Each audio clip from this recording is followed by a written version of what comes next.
Conservative and Republicans' just incorrigible need and tendency to try and co-opt countercultural movements. I'm not just MAGA, I'm dark, gothic MAGA. Get out! Truly is fascinating. It's got to be because they have never clearly come up with their own original idea. Everything the right political sphere stands for is tradition and following tradition. Therefore, they can't come up with their own original thing. So when they see something like punk and it's about rebelling, they're going to be like, yeah, we're totally punks too, right? No, you're not. You're not punks. You never will be punks. You'll never be countercultural. Being a right-wing person will and always will be following the traditional norm. Recently, I saw this clip from a content creator called Addy. Just a reminder that you are not punk or goth or alternative if you're conservative. Like, just look at how this right-wing account replied to this video. My ideologies, thoughts, and opinions are fully in alignment with legacy media and celebrity culture, and that makes me a punk. Aligning myself with mainstream culture is so counterculture of me. I think what celebrities tell me to think, and that makes me so alternative. I am such a counterculture punk.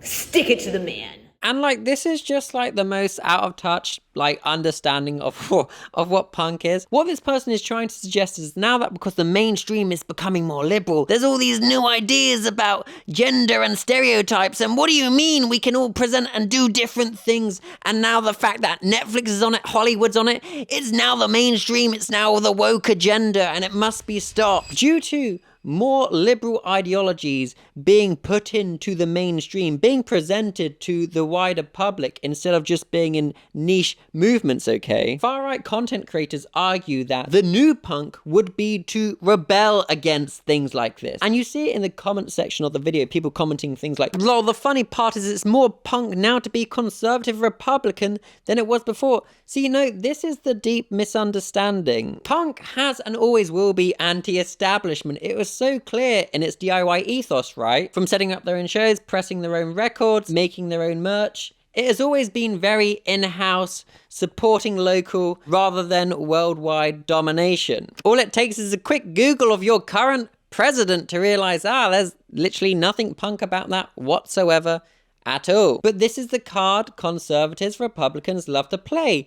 They're the underdog. They're the ones fighting back. They're the rebels trying to stop the woke agenda. This is the equivalent of when you are new to a new sport and you pick like the biggest and best team. And then you're like, oh, I really hope they win this year. Oh, I hope they get it. Your team have the biggest financial backing, the best players, they should win. It's not an anomaly if they win. It's not surprising by any means. You are a glory hunter. The irony here is that they're presenting this as if they're the rebels. They're the ones that are really clued up. They're not taken in by this sheep herd mentality of the woke agenda. The hilariousness of this is because by being Republican, by being conservative, by being part of the right-wing sphere, you are reinforcing strict ideologies of how humans should conduct themselves. Therefore, inherently, the right-wing sphere can never be punk. But Cal, punk is not, voting for the Democrats either. It's not just about being a loony liberal. Yeah, okay, cool, fine. Yes, I totally agree. Punk isn't just about being a liberal, okay?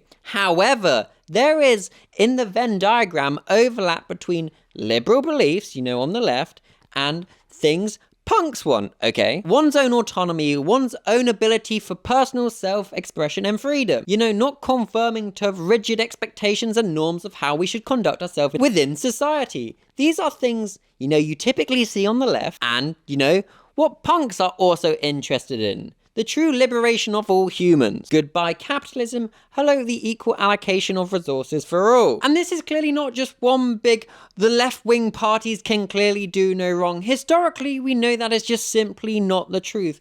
Under capitalism, all parties have been infected with corruption and corporate greed. Therefore, it is not simply just enough to just vote for a party, sit back and relax. One has to actively participate in protest and conversation to incite change within their chosen party. We are even seeing this in the UK lifetime at the moment. People who have probably historically voted for the Labour Party, the left-wing party in the UK, are now having to protest against some of the policies the party is trying to bring in within the UK. Additionally, no punk is under the illusion that voting for the major left-wing party in their country will lead to, anarchy and the ideologies attached to punk, because capitalism is going nowhere anytime soon. However, from the conversations I have had with punks, they acknowledge that they continue to vote for left-wing parties due to social liberation and social politics, e.g. healthcare, access to abortions, identity rights. So of course punks may not be liberals, however there is shared interest between what punks want to achieve within society and also what liberals and people on the left side of politics also want to achieve. The comments like this are just infuriating. We're the rebels now, we're the underdogs. No, you're not. Punk is not like some scales that where it tips one way, it suddenly becomes countercultural to become a right-wing person. Punk is literally just about being anti-establishment, against fascism. And now, because more liberal ideologies have been becoming in the mainstream, about personal identity, personal rights, does not mean it is now countercultural to be right-wing. What that is telling us is that the world is slowly progressing and becoming more open-minded about human existence, and we are slowly becoming more liberated. It literally can just be summarized by punk is not contrarianism. It's not just being like, oh, if that's the mainstream, I'm rebelling about that. Being the conservative punk is hilarious because it's not for the many, it's not for the liberation of all, it's for the few. Imagine thinking you're punk by being a foot soldier for a system that is only going to make a very few richer and the rest of us have less rights, less autonomy, and basically become even more ingrained within the machine, even more of a cog, right? What Trump is doing right now by trying to take over other places, by, penalizing people who protest, is the qualities of a fascist leader. These right-wing punks are just like so illogical, because trying to say you're a non-conformist amongst non-conformist, people in countercultural movements like goth and punk, literally mathematically does not make sense. That equation does not make sense. It's two negatives, thus making a positive, meaning you are a conformist. I genuinely don't understand why right-wing groups are so afraid of making their own, groups. Come up with your own name.